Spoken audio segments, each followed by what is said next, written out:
What's up? What's going on? How we doing? Welcome back. Red Sox are playing well, huh? Cedar Rafael, the best player in Major League Baseball. It's an unbelievable tear.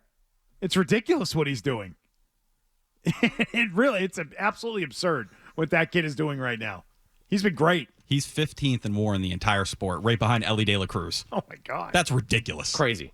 And this is a guy, say what you will, I crapped on him and I thought he was going to be a super utility guy. The organization at different points was at their point with him where they felt like you either got to get it going or, we're going to have a conversation here. But it seems like between them telling him to pull the ball more, a month ago we had that Chad Jennings article came out that compared him to Pete Crow Armstrong. He's turning into Pete Crow Armstrong right now. That's what you're watching. And obviously, credit to Alex Bregman, who apparently helped him with his hands quite a bit. Oh, he's helped everybody, though. The whole organization as a whole. He saved us. He's an absolute miracle Pete worker. Fatsy must be so mad reading an article like that. It's like, oh, yeah, Alex Bregman fixed Anyone that's hitting, the credit goes to Bregman, 100%. Trevor Story, you don't know how to approach a pitcher, let me tell you. We'll get to it because the story is really absurd. It really is. But let's talk about where this team is at, okay? Because when you win 10 straight, that's a big, big deal. It is. I'm not going to tell you it isn't a big deal. That what they just pulled off was pretty impressive. It was. But here's what I really want to know. I want to know what's different. That's what I want to know. I want to know what you look at with this team and you say to yourself, well, this is different than the other times that they've been in this spot. Because they have been in this spot before. They have been in this spot recently, in recent years. They have been in this spot. So I just want to know what's different here because I want to give you a couple of quotes. Okay? Yep. All right, Alex Cora. Quote from Alex Cora. So far, so good, but we have bigger goals than having a good first part of the season. We're shooting. Here's the exact quote. We're 4.5 games back from the lead in the East. That's what we're shooting for. The whole talk about the wild card and all of that, it should be in the past. Let's think big and see what happens. That's one quote. Here's another. This team has this is from Craig Breslow. This team has put themselves in a position where we have to take them seriously, and we need to be thinking about opportunities for us to improve the club as the trade deadline approaches. Do you know when these quotes are from? When's that? July 14th. Not today, July 14th. July 14th of 2024. A year ago. They're not 4.5 games back in the East this time. They're 3 games back in the East this time a year later. Not 4.5, as Alex Cora said a year ago today. A year ago today, Alex Cora said, let's be thinking big. Let's win the division. Forget the wild card talk. And Craig Breslow was saying this team has earned the opportunity for us to go out and improve the club at the deadline and make them better. What has changed from a year ago when, oh, by the way, heading into the All-Star break last year, they were 10-2 going into the break a year ago. 2 years ago in 2023, they were 8-1 going into the break at the All-Star break.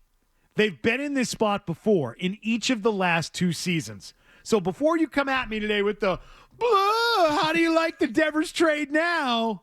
Or where are the Fire Cora people? Here's what I want to ask you. Tell me what is different this time from the previous 2 seasons when they got hot going into the break. And a year ago today, the manager and CBO were saying, forget the wild card, let's go for the division. Yep. And we're going to go buy at the deadline. Tell me what's changed. I want to know what's different. I think there's more pressure on Alex Cora going into this second half. We spent last week, Beetle, while you were gone, talking about the pressure that Craig Breslow is going to have at this deadline because of obviously the Devers deal and him coming out saying that it was going to be a better team. I think that pressure is now off because you are going to be buyers. You've clearly played yourself into a position where you're buyers. I look at Alex Cora, and like you said, how big of a buyer were they last year at the deadline? They were a buyer. But it's going to be different this year with you over the luxury tax. Right. I do think there's a different level of aggression, and you go back to Breslow's comments to Cotillo on Friday. We're not looking for depth starters. We're going to be looking for impact players. Okay. That's a big difference between James Paxton, Lucas Sims, Luis Garcia, Danny Jansen. That feels like, oh, no, we want a number 2 or a number 3 starter, which you badly need because Crochet is like 16 innings away from his total last year. Yeah. And him not pitching in the All-Star game, he told you, workload concerns. That's what that is. Good. They should have concerns. I'm glad they have concerns. But to your point, Alex Cora, 7th season managing the Red Sox, 7th season that the team's been at least 3 games over 500 at the All-Star break. His teams in the second half suck. They blow Would you in like the some second data? half. Would you like some data to back this up? Yeah.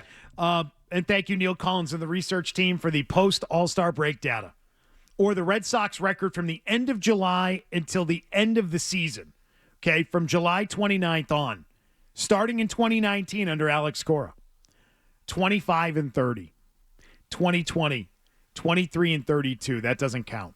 2021 does, 29-30. Following year, 28-34.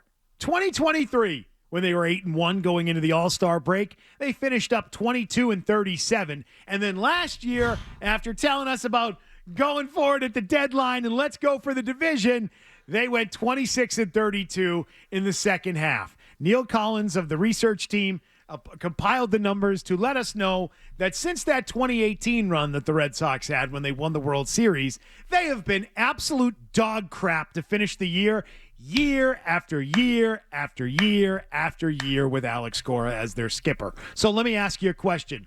What is different this time? And if you're telling me the deadline will be different, I'll accept it. But I'm asking, what is it about this team and this group of players that you feel different about, that you look at and say, I believe it? You believe Ceddanne Rafaela is going to be this player the rest of the way? Are you crazy? I mean, I'm wildly impressed by him like everybody else is. I don't think it's fair to expect him to be this guy the rest of the way. It's not a fair expectation.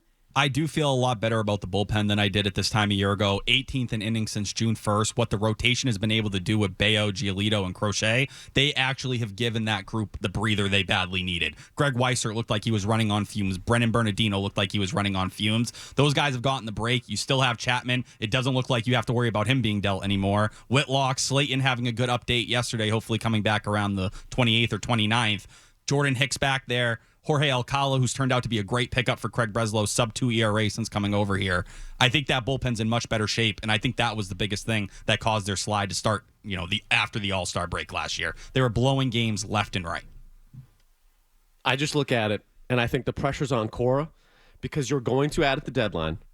You have an ace now on this staff in Garrett Crochet, a legit number 1 pitcher, and you've also, in the offseason, went out and got his guy in Alex Bregman. And, oh, by the way, we also dealt what was supposedly a huge issue in the clubhouse in Rafael Devers, got him out of Boston. I don't know if there's a built-in excuse for the second half of the season the way that there has been for Alex Cora in the past.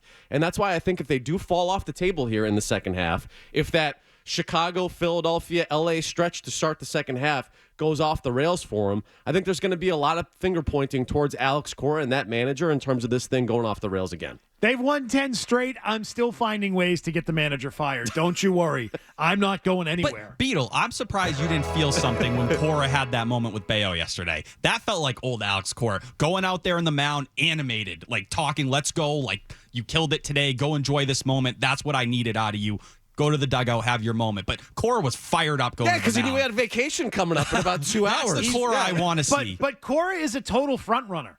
When the team's disagree. When the team's playing well and things are going their way and they're winning ball games, he's the best, right? Out there having that moment with Bayo. When they're losing, right? He is not the guy that gets them back going in the right direction or picks them up.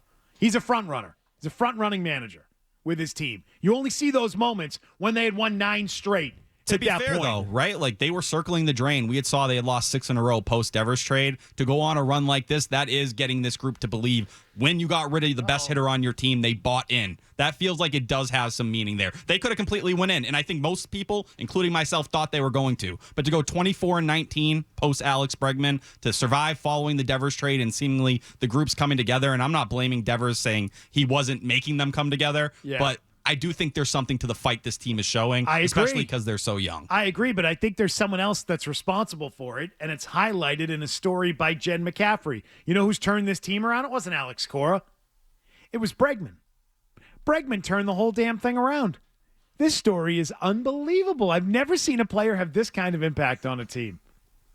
We'll highlight some of the big points in there to tell you about how much of an impact this one individual has had on the team. They should make him player manager. Oh, 100%. Is what they should do. Yeah. And maybe they will. You never know. Maybe as part of this extension that they're inevitably going to give him, they can make him the manager as well. We'll tell you about it and get your calls. 617-779-0985. Also, are we at all concerned that the All-Star break has to happen in the middle of this 10-game stretch of wins? I think it stinks for them. I'm sad for them because it breaks up the momentum. You win 10 straight, you can't wait to play your next game. You can't wait to do it again. There's no game tonight. There's no game to go out and win. I feel for them a little bit on that.